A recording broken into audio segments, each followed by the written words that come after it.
To reverse type 2 diabetes, you often need an important change in your diet. In this video, we'll focus on the top 7 foods to avoid. Learning this can help lower your blood sugar levels and keep you on track to reverse diabetes. And if you're new here, my name is Dr. Khalid. I'm a family doctor from London.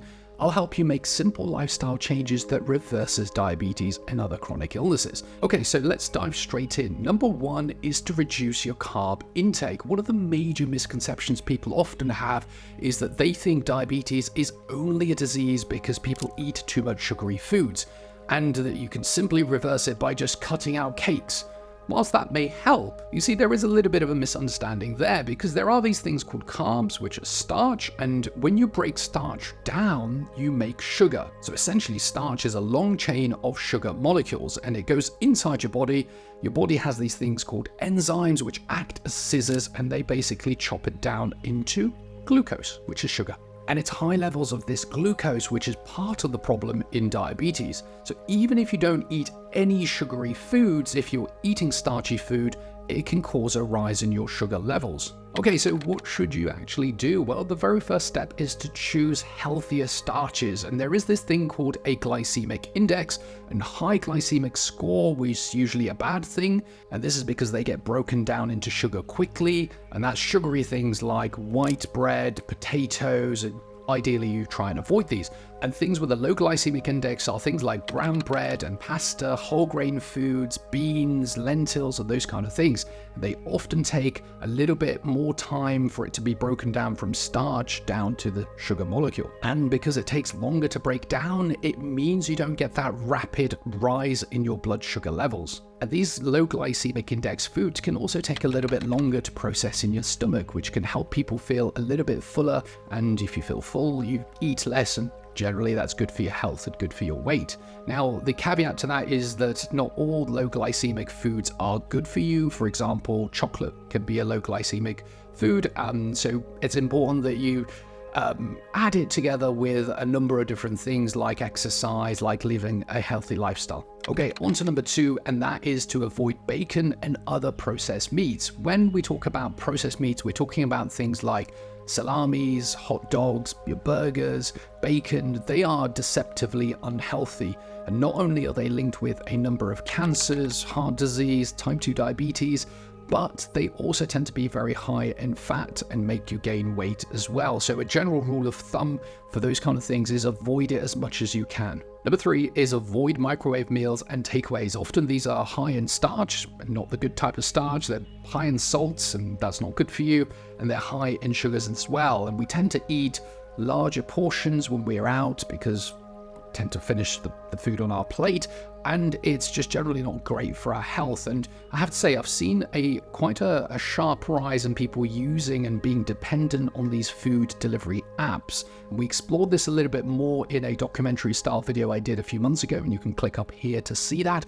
But generally, those things are not good for your health. Avoid takeaways if you can, and if you're getting a takeaway every week, consider just dropping that down to every month or every 2-3 weeks, and that can make an important difference in your health, your weight, and also your wallet. Okay, number 4 is the hidden sugar trap. So by now, most people have an idea that sugary foods is not good for you, and they try and keep away from them. But I would say there are some foods or some things that do have quite a bit of sugar that people may not know about. So your common things like your Coca-Colas and sugary drinks, people already know about it. But if we look at some things like, say you're cooking your own meal and you want to make a spaghetti bolognese, what are you going to do? You're going to chop up a few vegetables. You're going to use one of those sauces, ready-made. They're a tomato-based sauce. Actually, those kind of sauces, your Dormio, Lloyd's Grossman sauces, are really packed with sugar. And it's so much healthier just to chop up your own tomatoes, let it simmer on low heat, and create your own sauces, because the ones you buy from the supermarket are not going to be healthy for you. All right, the other one is to avoid flavored coffees at coffee shops. Your Halloween crapper, frappuccino, whatever it's called. I don't get them. People that get them will know what I mean. They are packed full of sugar.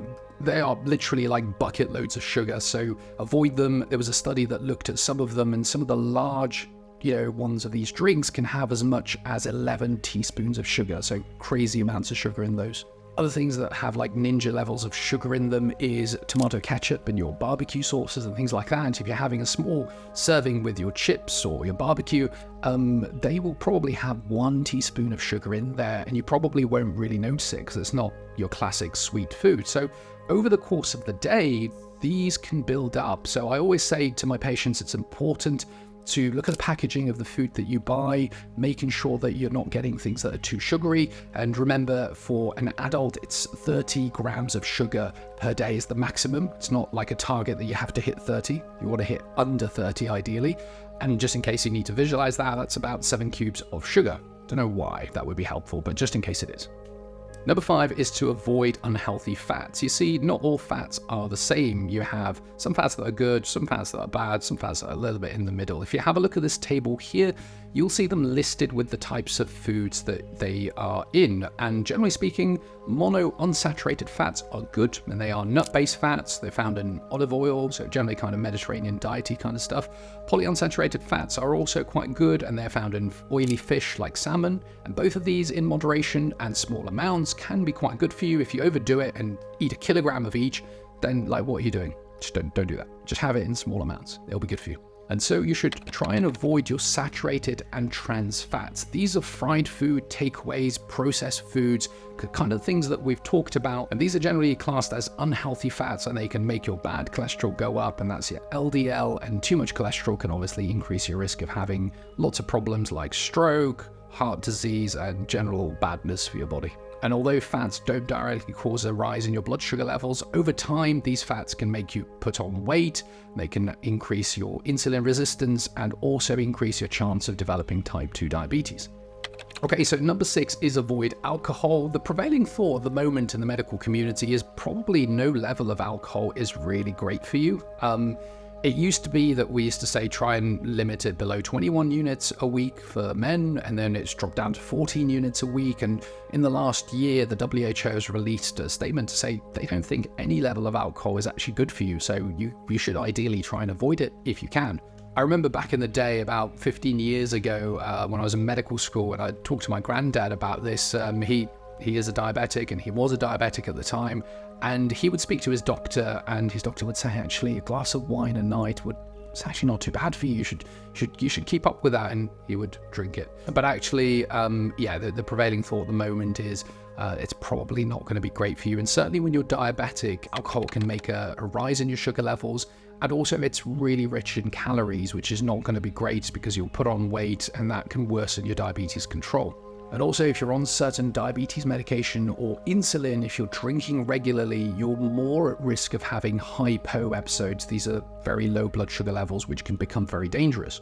And the caveat to this would be that lists like this, where doctors tell you things you should never do, can seem quite daunting. And if you like a drink every now and then, you may think, well, do I have to give that up? Well, not necessarily. Like, do things in moderation is such a good saying. Like, if you have a drink at Christmas or at somebody's birthday, it probably isn't going to do too much harm for you. If you drink every other night or every night and you're wondering, what can I do to get my diabetes under better control, then that definitely is an area to focus on. Number 7 is to avoid dried fruits and just go for fresh fruit. That's a better option. But why, Doc? I thought fruit's good for me. Why can't I have dried fruit? It's a nice snack. Why you gotta mess with me? I'm not messing with you. Just trying to educate you here. See, it's about more of the process of what happens to fruit when it's dried. And if you look at this mango here, maybe in 100 grams, you have 15 grams of sugar if it's a fresh fruit. But if you've got it dried in that same amount, you've probably got about 75 grams of sugar. So that's quite a big difference. And generally, you see so much high sugar levels in dried fruit because the water has been removed from them in the process and it's more concentrated, meaning that they are higher in sugar and calories compared to the fresh versions. And you can also lose out on some vitamins and minerals in the process. So best thing to do is just go for your fresh, healthy fruit if you're going for snacks. So there you have the top 7 foods to avoid if you want to try and reverse your diabetes. And if you're wondering, Doc, I'm going to do that, I've got it, what do I now need to replace those foods with to keep my sugar levels lower? Well, I got you. I'll be doing a video next week on this, so if you want to see that, hit the subscribe button, hit the like, and I'll see you on that video. Peace.